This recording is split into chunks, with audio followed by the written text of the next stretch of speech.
Okay, so Yeah. prepare yourself. Oh, okay. Because now is the original trifecta. Okay, original.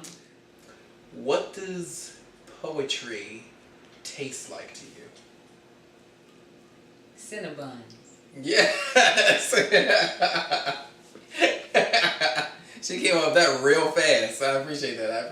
I like those. You like those? Mm-hmm. They're a treat. What does music look like to you? Purple. Yes, these fast answers. I love it. Wow. It's the first thing that came to my mind. Wow. And the final out of the three, since you gave me the option of doing either or, I'm just going to go ahead with the theme of this issue. What does art in general smell like to you?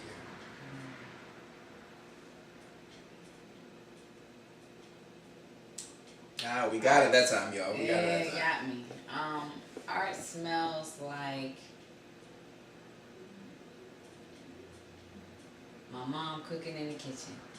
Maybe some fried chicken.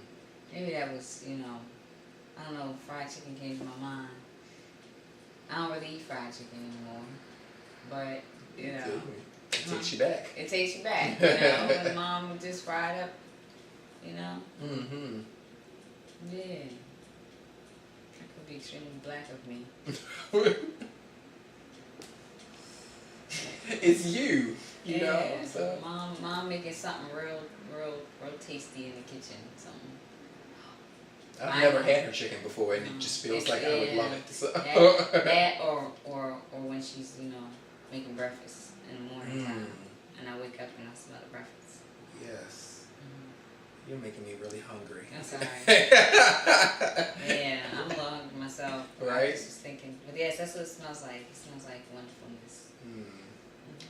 Wonderfulness.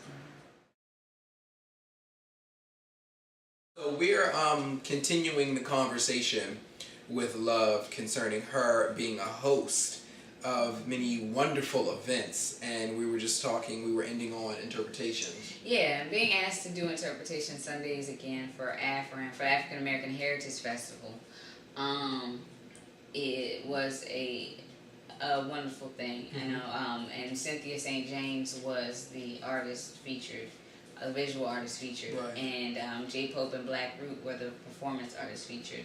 The whole premise for interpretations is to have the artists, the poets, come in about an hour ahead of time, look at the artwork, get inspired, and write poetry about it and share it on the open mic.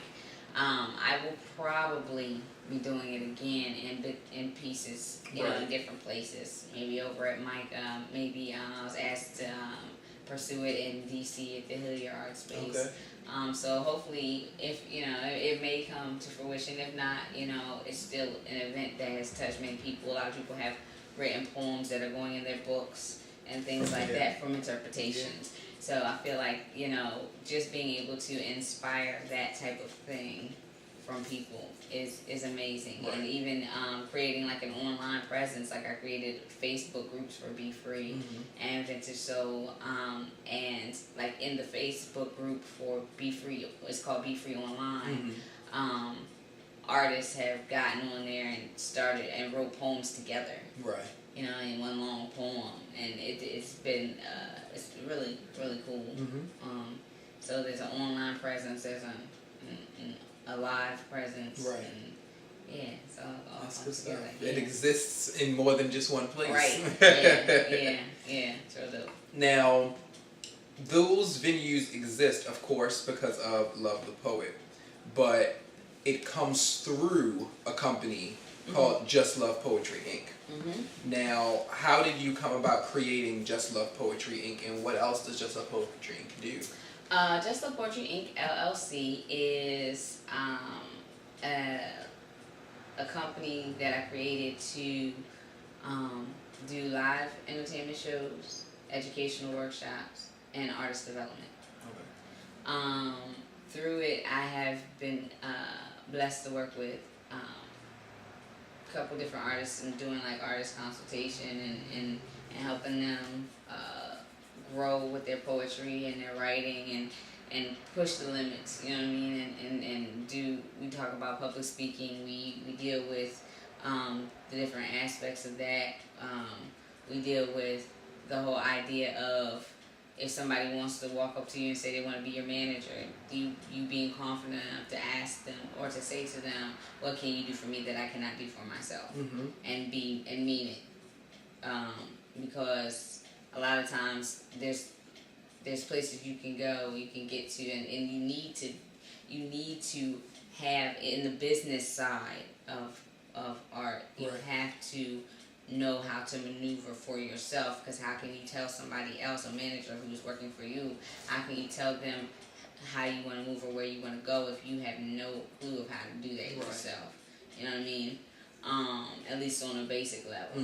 So you have to build a foundation for yourself. And that's like part of the artist development. Another part of the artist development is doing the shows, like having the events, like Interpretation Sundays. You know, I had a co-host for that, and that was to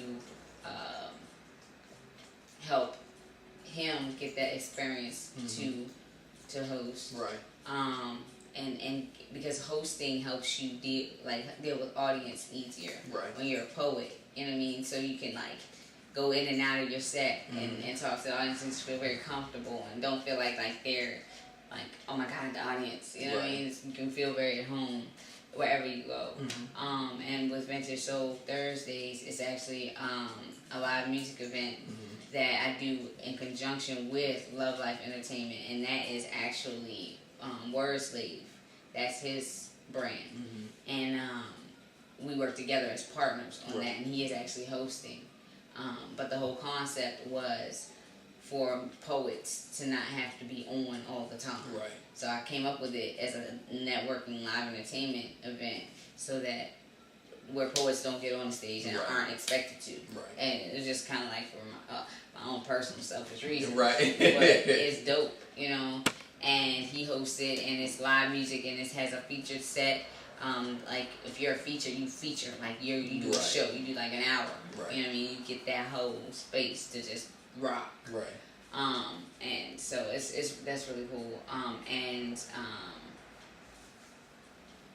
As far as like the educational workshops, I do workshops. I worked for One World Cultural Arts Society after school programs. My broader vision is to teach other artists my curriculum and have them go into different after school programs or what have you and teach. Now, are you looking locally, nationally, worldwide? Locally. Okay. For right now, you know, as far as that goes, just because Baltimore City needs us. Okay. Yeah, it's bleeding, and our kids are bleeding. Right. And you know, as much as other kids, you know, out there in the world need us as well, I think we should really localize and mobilize here. Okay. And do something for them, artistically, because you know, when you approach it from that angle, you tap into a whole nother way. You tap into their original way of thinking, and it's comfortable. And they don't even realize it. Right. You know what I mean? They don't even realize that imagination, that creativity that everybody tries to quell once you get 6 years old is right. Right. You know, the magic, it's right. Right. So here, let us go this way and see. You know, you might feel like stupid because that's not how you're taught to learn, and it's not quote unquote, what do people say? Art is not stable. But, you know, that's perception. Yeah. And then with the educational workshop, arts development, and the live entertainment show, so I talked about everything. Okay, okay. Yeah. Just Love Poetry has a lot going on. A little bit, yeah. Yeah. Yeah.